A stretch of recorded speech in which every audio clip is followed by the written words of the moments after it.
Hi అండి, నమస్తే. నేను మీ తేజస్విని. ఈరోజు టేస్టీగా చికెన్ బిర్యానీ ఎలా ప్రిపేర్ చేసుకోవాలో చూద్దాం. దీని కాంబినేషన్గా రైతాను అలాగే చికెన్ గ్రేవీ చేశాను. చాలా టేస్టీగా ఉంటుంది, మీరు కూడా ట్రై చేయండి.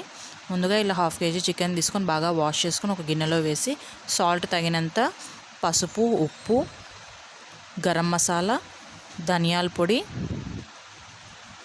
అలాగే పెప్పర్ ఒక 1/2 టేబుల్ స్పూన్ వేసి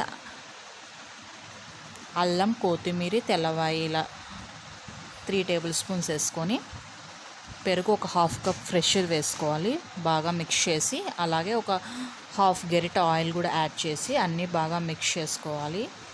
అలాగే ఒక 1/2 చెక్క నిమ్మరసం కూడా యాడ్ చేయండి.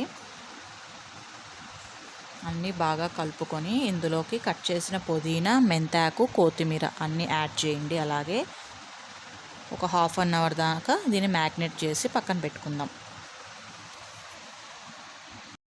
ఇలా కలుపుకోవడం వల్ల చికెన్ ఉంటుంది కదండి, పీసెస్ బాగా జ్యూసీగా బాగా ఉంటాయి. అలా కలిపి పక్కన పెట్టుకున్న తర్వాత ఇప్పుడు మిక్సీ జార్ తీసుకొని అందులోకి ఒక 2 చెక్క, లవంగాలు, యాలక్క, టమోటా ఒక 2 కట్ చేసినది, ఆనియన్ ఒకటి కట్ చేసిండేది, ఒక చిల్లీ ఒక 2 వేసుకొని ఒకసారి మిక్సీ పట్టుకుందాం. ఇప్పుడు దాన్ని పక్కన పెట్టి స్టవ్ ఆన్ చేసి ప్యాన్ పెట్టి ఒక గరిటె నిండా ఆయిల్ వేసి ఆయిల్ బాగా వేడెక్కాక ఒక 2 ఆనియన్స్ కట్ చేసిండేటి వేసి ఒక 1/2 టేబుల్ స్పూన్ సాల్ట్ వేసి బాగా ఎర్రగా వేపుకుందాం. సాల్ట్ వేయడం వల్ల త్వరగా మగ్గుతాయి ఆనియన్స్. ఇలా మగ్గిన తర్వాత అవి పక్కన పెట్టుకొని ఇలా గోడంబి కూడా కొద్దిగా లైట్గా వేపుకొని అవి కూడా పక్కన పెట్టుకుందాం. ఇప్పుడు ఇంకొక గరిటె నూనె వేసి బాగా వేడెక్కాక టమోటా, కరివేపాకు, ఇలా కట్ చేసిన పచ్చిమిర్చి వేసి బాగా మగ్గిన తర్వాత మనం ఇందాక మ్యాగ్నేట్ చేసుకున్న చికెన్ని కూడా ఇందులోకి వేసి బాగా ఫ్రై చేసుకుందాం. ఇందులో బిర్యానీ ఆకు కూడా వేసుకుందాం.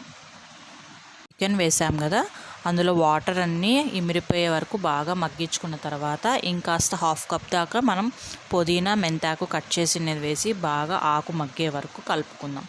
ఇలా కలుపుకున్న తర్వాత ఒకసారి సాల్ట్ను, కారం 2 చూసుకుందాం. సరిపోకుంటే కాస్త యాడ్ చేసుకొని ఇందాక మనం మిక్సీ పట్టుకున్న టమోటా, ఆనియన్, పచ్చిమిర్చి పేస్ట్ కూడా ఇందులోకి వేసి బాగా కలుపుకొని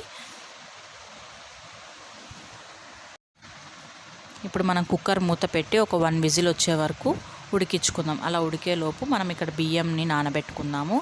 ఇలా ఒక పావు తీసుకున్నాను నేను రైస్ అయితే. అలాగే ఒక గ్లాస్ బాస్మతి రైస్ తీసుకొని అన్నీ బాగా వాష్ చేసుకొని ఇలా నానబెట్టుకున్నాను.